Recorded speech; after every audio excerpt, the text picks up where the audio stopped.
Vai, Eduarda, você vai. Dizer que não é nada, você vai. Insistir que não. Chega. Vamos lá, vamos voltar, nono ano. Brasil, voltamos, né? Depois desse nosso comercial. Vamos continuar com o nosso público. Você está vendo o QR Code aí embaixo? Pode continuar as doações, né? E agora nós vamos continuar para o panorama. Agora nós vamos para a página 116, nono ano. Todo mundo, todos na página. Vamos ver quem voltou. Júlia está aqui, Messias, muito bem, parabéns. Maria Eduarda Prachedes, Daniele Nuno, que no caso é Sofia, Isabela, Luiz Eduardo, Cauã, Juliana Rich, que conseguiu entrar desde o início dessa vez, Davi Ribeiro, aquele abraço. Matheus Monteiro, Xvideo, Deula Váquia, Alexandre, Ingrid, Bernardo Frangeri, Gabriel Couto, Cristiane, Júlia Laurentino, Vitória, Miguel, Isabelle, Fazano, o nome dela não é mais Maria Eduarda, é Fazano, Álvaro Lessa, Rian Grota, Giovana, Elizabeth, Caio Alves, vamos ao próximo, que essa turma é enorme, estamos em 28, nós temos mais Inácio Schmidt, iPhone, né? Eu gostaria de saber quem é esse meu aluno, o iPhone. E nós temos Maria Luísa Mesquita. Eu gostaria que o iPhone começasse a leitura, por favor. Turma, nós vamos enumerar, nós temos um texto e todos vocês começarão a ler o texto. Não quero essa coisa que eu não vou ler, vocês vão ler sim, tá? Porque o 7º ano está me esperando ainda que eu vou ter que dar aula. Então, nós temos o primeiro parágrafo, segundo, terceiro, quarto, quinto, sexto, sétimo, oitavo, nono. Quem vai ler o primeiro parágrafo? Oi, Stephanie, iPhone. Quem vai ler o primeiro parágrafo? Eu que vou escolher? Olha lá o Cauã, já respondeu. Não tenho, tá bom. Quem vai responder o primeiro parágrafo? Quem quer responder é ótimo. Lê o primeiro parágrafo. Gente, quem pode ler o primeiro parágrafo? Maria Luísa. Eu posso ler, professor? Rian vai ler o segundo. Quem vai ler o terceiro? Cristiane. Acho que faz, né? Cristiane. Quem vai ler o quarto parágrafo? Quem vai ler o... Eu quem? Praxedes. Praxedes. Quem vai ler o quinto parágrafo? Quinto parágrafo é Maria Luísa de novo. Depois vai ser o Rian, o sexto de novo. O sétimo vai ser Christiane. Ó, está valendo participação na nota, hein, nono ano? Tá? Depois eu vou ter Praxedes de novo. Quer dizer, então, eu só vou dar pontuação para eles que estão lendo, né? Chegada da Macia. Ah, tá. Agora, E a quinta? o Davi vai ler o nono. Quem vai ler o décimo? Teve uma menina falando aí comigo. Quem vai ler o décimo? Sou eu.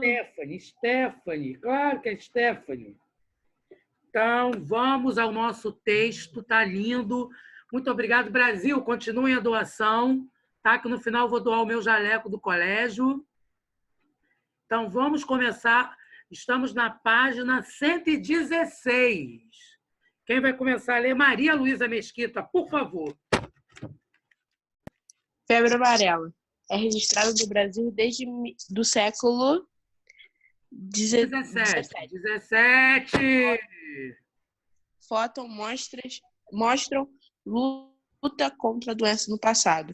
Já se acreditou que a doença surgia por geração espontânea, medida como sangria e queima de ervas foram tentadas para ele, mas eram inócuas.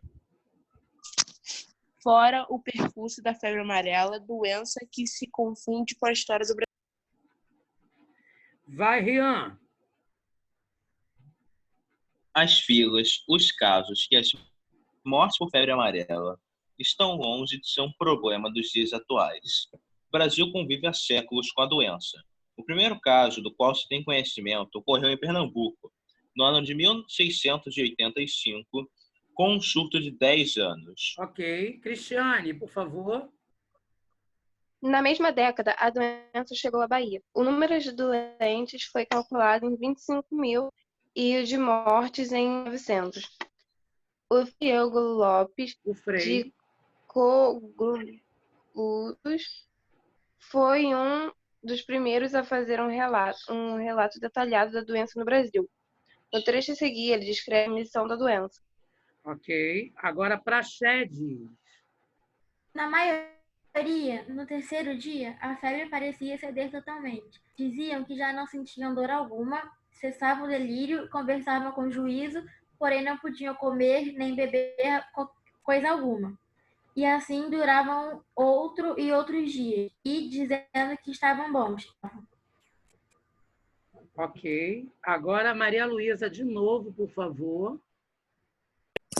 A primeira Necrópsia. necrópsia de morte por febre amarela também é do século XVII. Realizada em 1692 em alto mar, ficou registrada a podridão no fígado, em consonância com a hepatite, um dos sintomas graves da doença hoje. Ok. Agora, o nosso Sabemos amigo hoje sobre a Rian. febre amarela, os seus ciclos urbano e silvestre. E o O fato. que sabemos hoje sobre a febre amarela, os seus ciclos urbano e silvestre, e o fato de ela ser transmitida por mosquito, é uma conquista histórica. Antigamente, havia um debate sobre se a febre amarela era transmitida entre as pessoas e havia intensas campanhas de higienização na tentativa de controlar a... Ok. Vamos, Cris. Também houve que acreditar que a doença surgia por geração espontânea. No Brasil, os navios que chegavam aqui faziam-se queimadas com ervas para tentar prevenir a doença. Vai, Praxedes. As casas que tivessem havido mortes teriam caídas de novo, lançando-se Caiadas, tá? as que tivesse havido mortes seriam caiadas de novo, lançando-se ao mesmo tempo calve virgem pelo chão e água por cima, e à noite de portas fechadas Queimar-se-iam. queimar-se-iam defumadores, sob pena de multa de 10 tostões, dobradas nas reincidências. Relata o historiador Odair Franco em livro sobre a história da febre amarela em 1969. Ok. Vai, Davi. Entre os tratamentos estavam as sangrias, que tinham várias aplicações na época, mas também foram usadas para a febre amarela. Ok. Stephanie, por favor. Depois desse primeiro surto no século XVII, a doença ficou desaparecida por 150 anos, quando fez um retorno em meados de 1850. Foi nessa época, como os estudos do médico Carlos Finlay, que se chegou à constatação que havia um mosquito no ciclo de transmissão da doença. Mas o percurso não ficou tão fácil até que a descoberta do mosquito fazia parte da transmissão. Um relatório foi apresentado em Congresso Pan-Americano em Cuba no final do século XIX, em que foi divulgado que o pernilongo do gênero Culex seria um dos vetores e que a propagação da febre amarela pode ser eficazmente reduzida pelos meios destinados à destruição do mosquito e à proteção dos enfermos contra a picada deste. Em 1901, o famoso médico brasileiro Emílio Ribas, então diretor do Serviço Sanitário, escreveu o primeiro trabalho sobre o assunto no Brasil. O mosquito, considerado como agente da propagação de febre amarela, descrevia ainda ser preciso evitar águas estagnadas. Também o bacteriologista Oswaldo Cruz, que hoje dá nome à instituição que produz vacina da febre amarela e produz estudos importantes sobre doenças, a Fundação Oswaldo Cruz, que é a Fiocruz, colocou em curso importantes ações para a prevenção da doença. Entre o combate ao vetor causador, as ações incluíam multas e propriedades insalubres com indicações para demolições ou reforma. Gostaria de agradecer aos meus alunos Maria Luísa, Rian, Cristiane, Maria Eduarda Praxedes, Davi e Stephanie pela leitura do texto. Muito obrigado, tá, turma?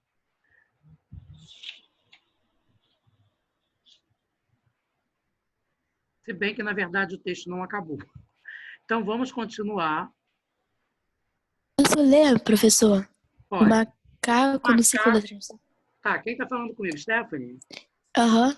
Então, vamos lá, Stephanie. Em 1927, na África Ocidental Francesa, pesquisadores da Fundação Rockefeller provaram que macacos rechos é suscetível à febre amarela. Com isso, chegaram à hipótese de que a infecção foi transmitida do homem ao macaco e do macaco ao homem, por meio da picada do mosquito, alimentados em animais ou humanos doentes. Durante muito tempo, a febre amarela era considerada uma doença urbana. A primeira forma silvestre foi identificada em 1898 no interior de São Paulo por Adolfo Lutz.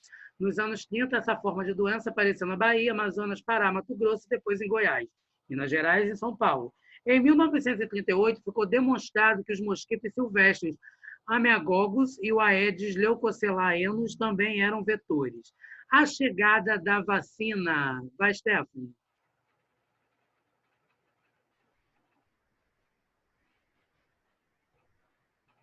A chegada da vacina. A primeira tentativa da vacina foi feita com a Fundação Rockefeller nos anos 1920, no Equador. O bacteriologista japonês Hideo Noguchi fez o imunizante com base no fato que a doença fosse causada por uma bactéria. Os estudos não vingaram, entretanto, mais tarde, os cientistas do Instituto Pasteur desenvolveram uma vacina conjunta para imunizar contra a febre amarela e a varíola, mas efeitos colaterais geram um problema para o uso expandido. A Fundação Rockefeller também testou versões do vírus atenuado, mas que dependiam do soro humano. Não disponível só em 1937, uma mutação em uma das cepas possibilitou a produção de vírus atenuado. Em testes no Brasil, estima-se que 1 milhão de pessoas foram vacinadas até 1939 sem complicações. Também foi com dinheiro de Rockefeller. Na década de 1940, montou-se um laboratório para fabricar vacina contra a febre amarela. É o laboratório de Bill Manguinhos, na Fiocruz, que produz a vacina até hoje. Com a chegada da vacina, o último ciclo urbano da doença ocorreu em 42, com o Brasil enfrentando alguns surtos de febre amarela silvestre desde então. Segundo o Ministério da Saúde, no período de 1980 a 2004, foram confirmados 662 casos de febre amarela silvestre, com ocorrência de 339 óbitos, representando uma taxa de letalidade de 51% no período. Com a chegada do Aedes aegypti em áreas urbanas no ano de 1970, olha quando a dengue chegou, gente. Campanhas constantes de imunização e ações para conter a transmissão têm sido realizadas para que o período mais sombrio da febre amarela, com mais óbitos, não retorne.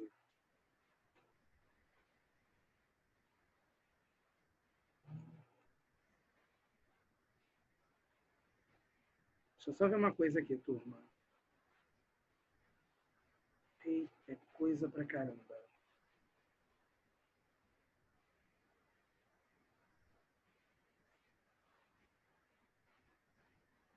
É 8.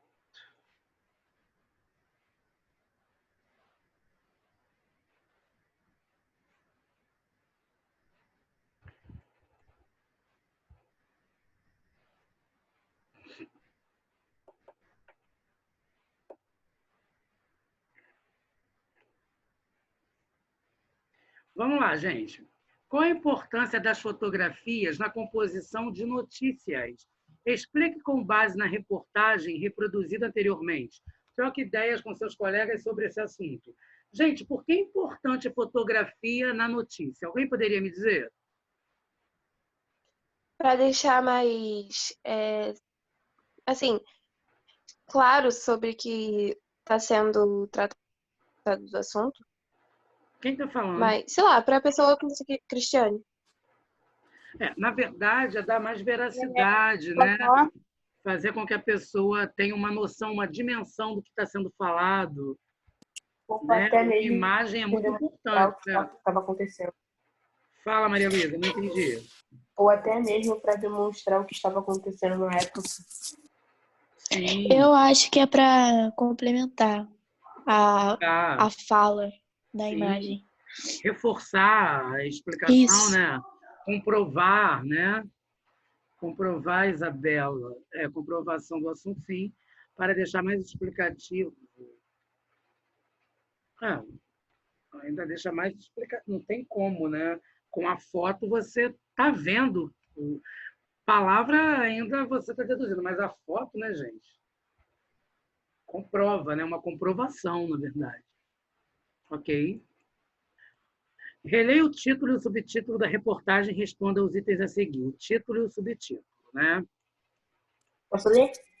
Pode, claro. O subtítulo e o título foram escritos de modo objetivo e real e conquistam os dados mais notáveis que vão ser avançados no texto. Quem está valendo? Eu, Maria, Maria Luísa. Era a Maria Luísa que estava lendo? sim,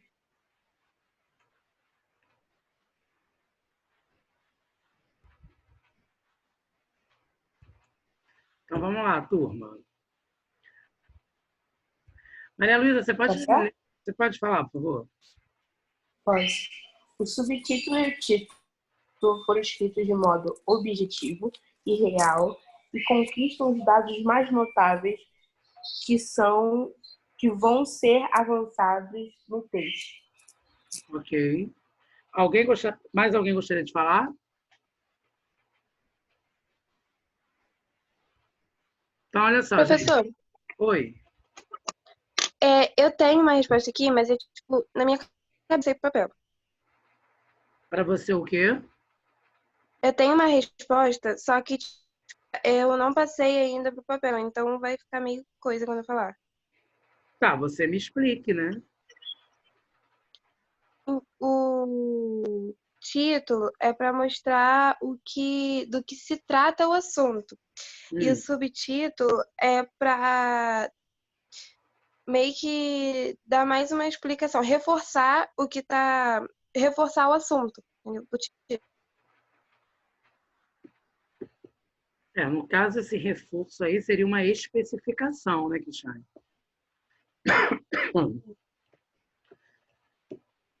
Bem, gente, o título e o subtítulo escrito de forma bem direta e focada conseguem trazer as informações mais importantes que serão desenvolvidas ao longo do texto, né? Estão vendo que a resposta da letra A está aqui. Todo mundo está vendo? Professor, Pois não. então o subtítulo eu poderia dizer que ele seria tipo uma prévia do texto, do que a gente leria? O título seria uma generalização e o subtítulo seria uma especificação. Eu posso chegar e falar assim, preconceito na escola. Aí eu vou e coloco assim, 6º ano. É um subtítulo. Eu já vou entender que o preconceito está acontecendo no 6º ano. Aham. Né? Então, o título seria uma Ah, sim. generalização Ah. e o subtítulo seria uma especificação. Sei lá, alimentos saudáveis. Aí eu coloco assim um subtítulo, cenoura. Eu já sei que eu vou imaginar que está dizendo no título alimento saudável. Eu já vou deduzir que cenoura é um alimento saudável. E vai falar quais são as proteínas, o que a cenoura tem de rica que vai me dar um equilíbrio e vai reforçar o meu organismo. Aí depois tem um outro título, sei lá, banana, um outro título, alface.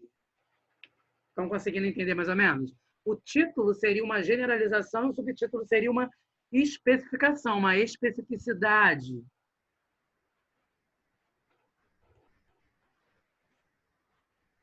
Terceira, que efeito é gerado pela citação do texto de Frei Diego Lopes de Cogoludo, no qual ele descreve a remissão da doença?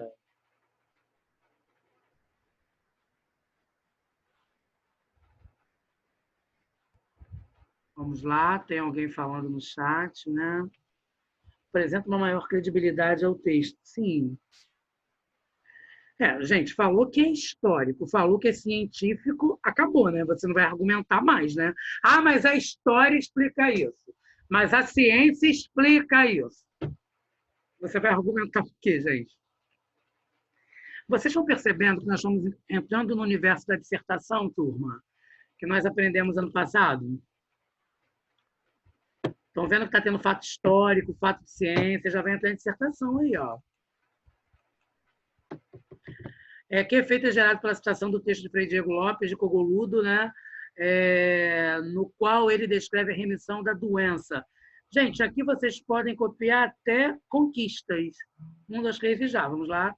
A citação, além de dar um valor documental à perspectiva histórica criada na reportagem, deixa claro que o combate à febre amarela, assim como a qualquer doença, é uma prática com uma trajetória complexa de erros e acertos, desconhecimento, pesquisa, perdas e conquistas.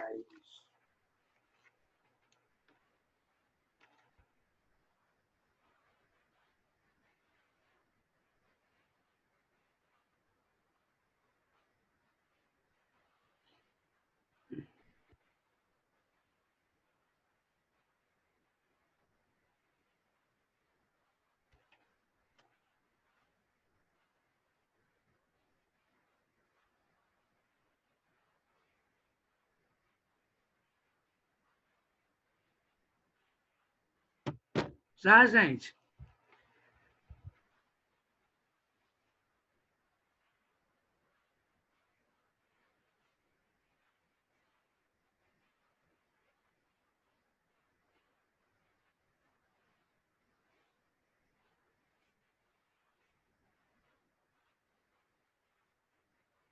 Pulei nada aí não, né, Davi?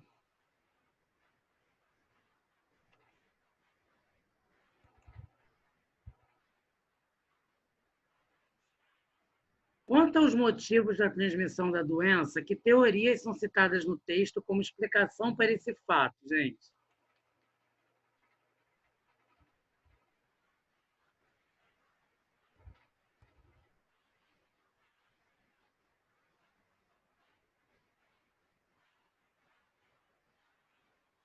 São muitas aqui, né? Vamos lá, então.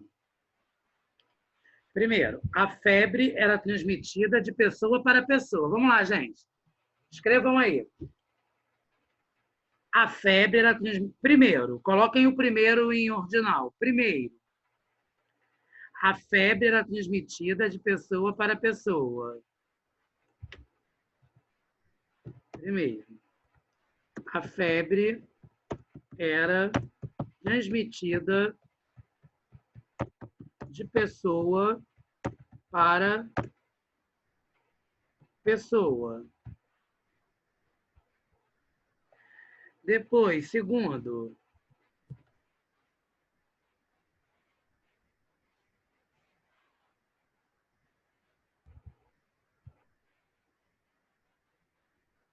surgia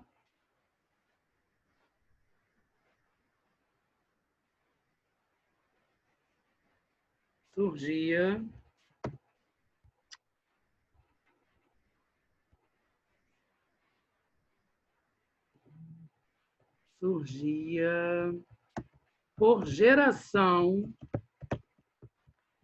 espontânea dos navios que atacavam.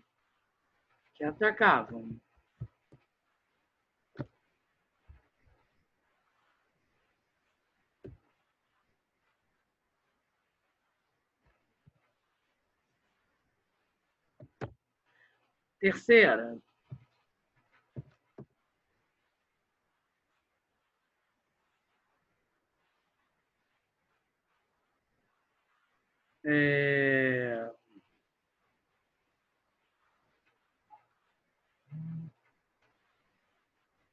o mosquito, né?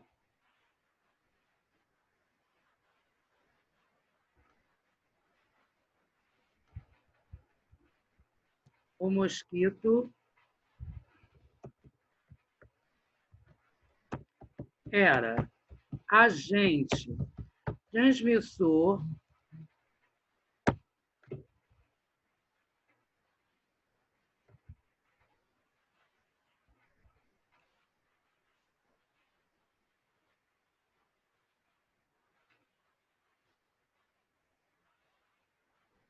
e os macacos faziam parte da transmissão.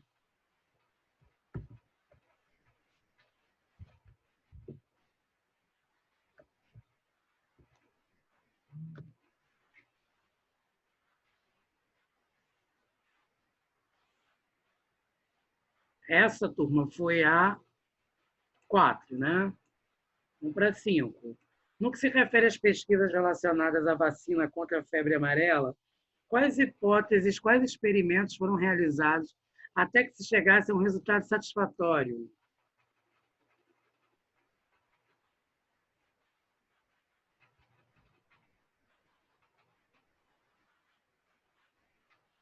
Vamos lá.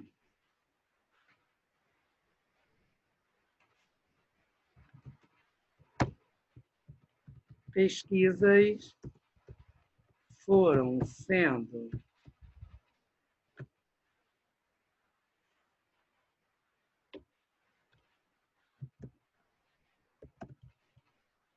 pesquisas foram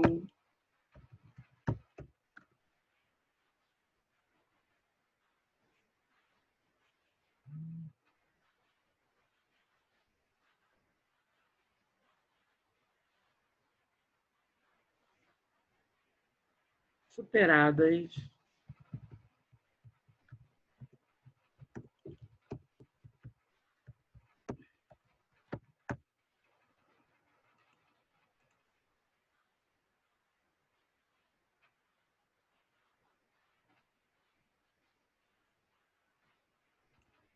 que se mostravam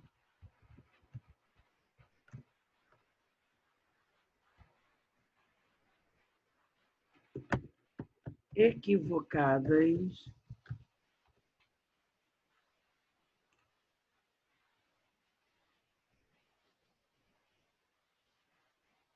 ou por não contarem com a estrutura desejada.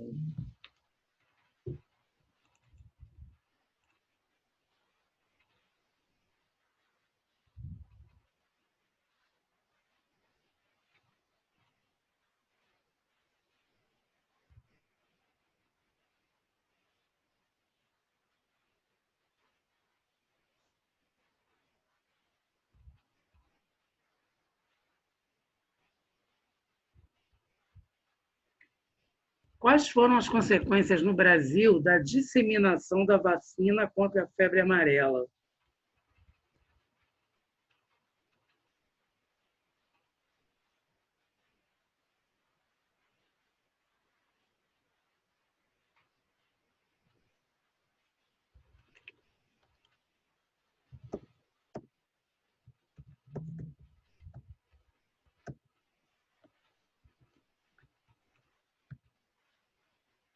Professor, Oi.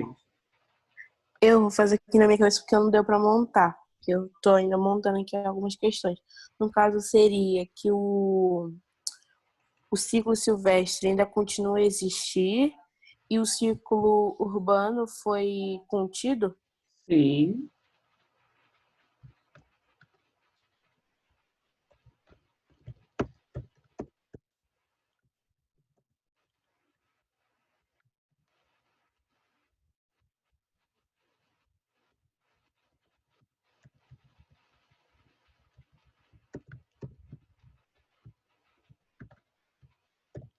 Então, vamos lá, né? No ciclo urbano está controlado, já no ciclo silvestre continua a existir.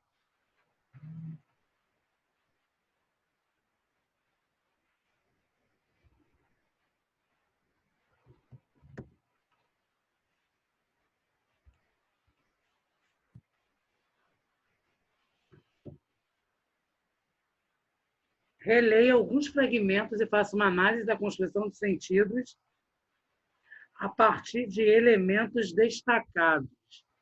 Também houve quem acreditasse que a doença surgia por geração espontânea no Brasil, nos navios que chegavam aqui. A que classe de palavras pertence cada uma das ocorrências de quê? Nossa, uma questão de gramática. Ó. Primeiro o quê, gente? É uma conjunção integrante.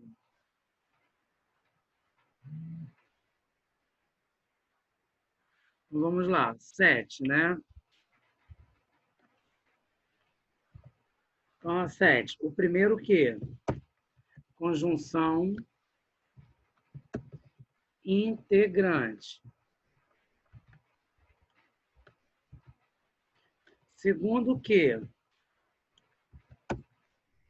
Pronome Relativo. relativo.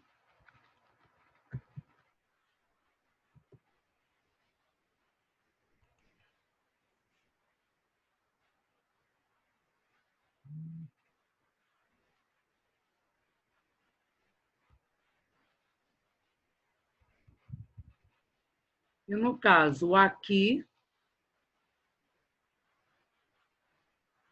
Ué, também, aqui classe palavra tem que ser cada uma das ocorrências de quê?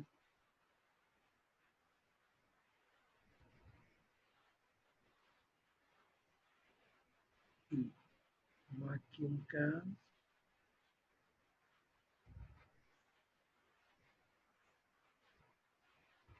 E o aqui, no caso, né, que é a terceira que está grifada, qual vai ser a classe gramatical de aqui, gente?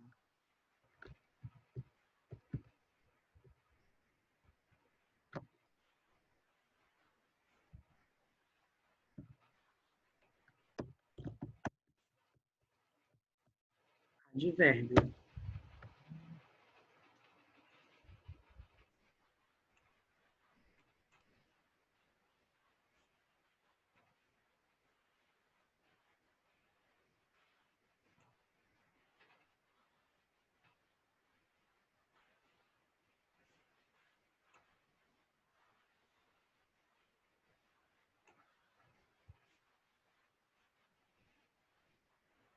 A que se refere o termo aqui, né? No caso, o termo aqui se refere...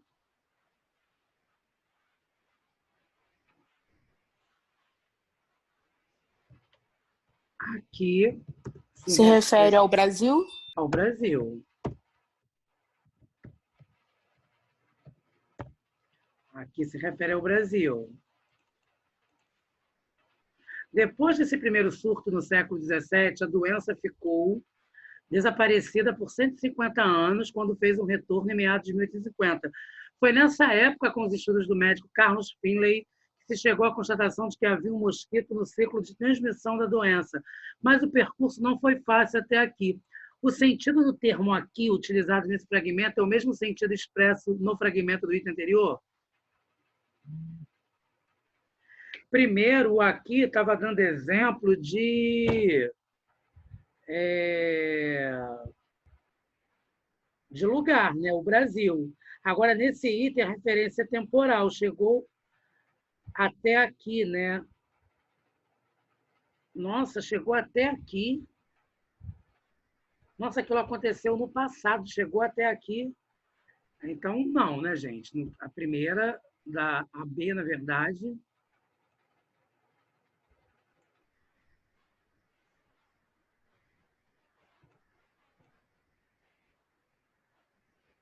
Casa 7B, né? 7B. Não.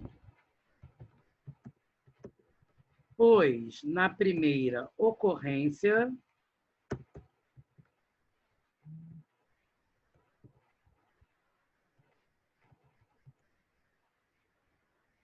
tem circunstância de lugar. Já na segunda, Tempo.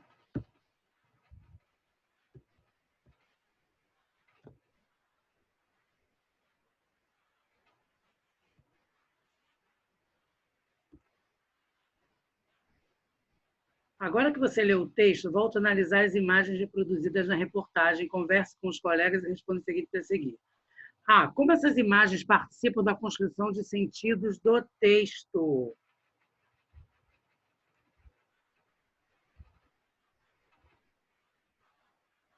Apresenta as informações contidas no texto? Sim. Visualmente, né? Documentam visualmente. Então, vamos lá. Sim.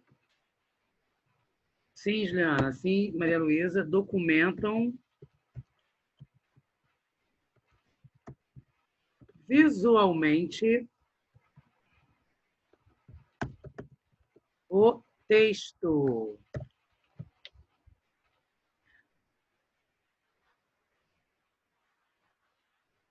Em sua opinião, com qual finalidade foram tiradas fotografias que baseiam a matéria?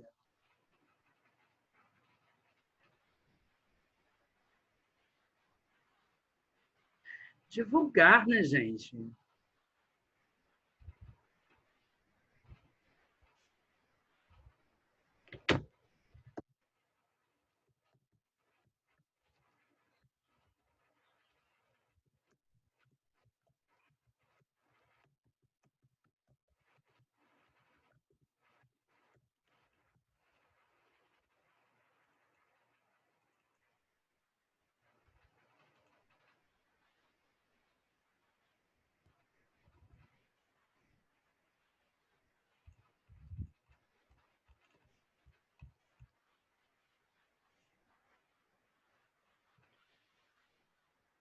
Opa!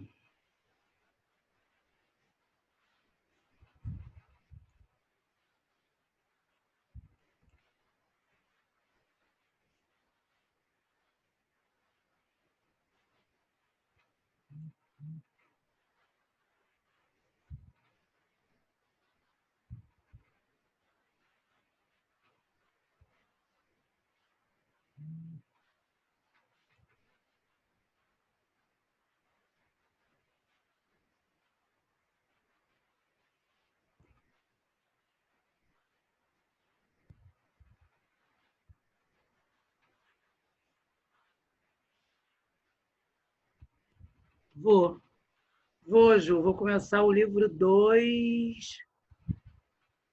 Era só isso que estava faltando, né? Eu vou começar o... sim. Eu vou começar o livro 2. Eu acredito que amanhã, Ju. Eu vou começar o livro 2 amanhã. Porque amanhã eu vou dar um tempo de literatura e um tempo de gramática. Eu precisava dar 2 tempos de redação hoje para poder acabar o livro, né? Então, o livro 1 eu acabei. Agora, eu vou iniciar a gramática amanhã e eu vou dar literatura. Agora, amanhã vai ser literatura e vai ser gramática, tá? Bem, turma, é isso. Sobrevivemos, né? Alguma dúvida até aqui? Quem é Dalila, gente? Dalila. Não conheço Dalila. Quem é Dalila?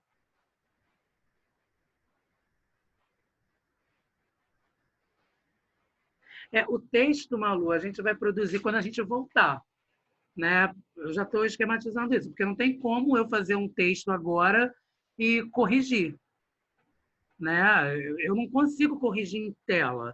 E se todo mundo mandar para mim, eu vou ter que imprimir muita folha. Então, vai ter todas essas aulas de redação que vocês estão escrevendo, vai ter a aula que vocês vão fazer isso toda hora, quando a gente voltar.